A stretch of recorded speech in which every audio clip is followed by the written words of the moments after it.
Monsieur le Président, merci. Mes chers collègues, permettez-moi de revenir sur votre proposition de délibération qui a pour vocation la création d'un parcours de découverte de l'art et de la culture.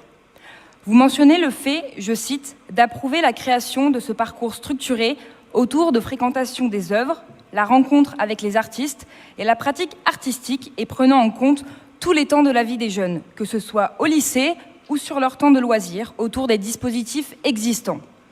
Développer des actions dans des domaines artistiques moins représentés et de l'élargir à de nouveaux grands opérateurs tels que Cosquer Méditerranée.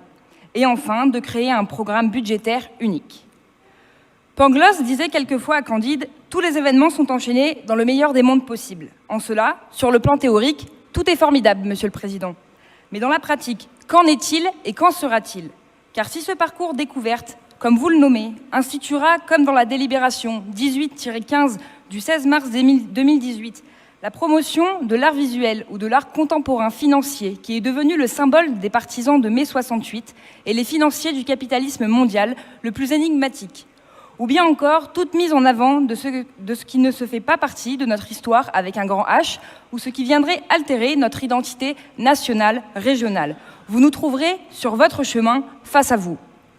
Puisqu'il est de votre responsabilité, et pour notre part, de notre discernement, de contrôler ce qui sera soumis et mis à disposition de nos enfants.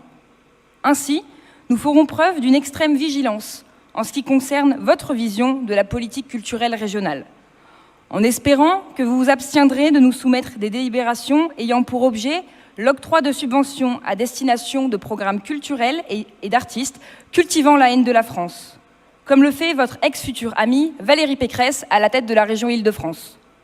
En outre, je ne peux pas aborder le rayonnement culturel régional sans évoquer le budget. Vous parliez que depuis sa création, la région Provence-Alpes-Côte d'Azur développe une politique culturelle volontariste, ambitieuse et forte d'un budget de 65 millions d'euros en 2021, qui connaît une hausse régulière des moyens dédiés à l'investissement et au fonctionnement. Je suis navrée, Monsieur le Président, mais je dois vous rappeler qu'avec votre ami Christian Estrosi à la tête de la région entre 2016 et 2021, vous avez diminué le budget de la culture de l'ordre de 2%. C'est alors que je sais pouvoir compter sur votre sagesse débordante et votre calme légendaire afin d'adopter davantage d'humilité dans l'exercice de vos fonctions.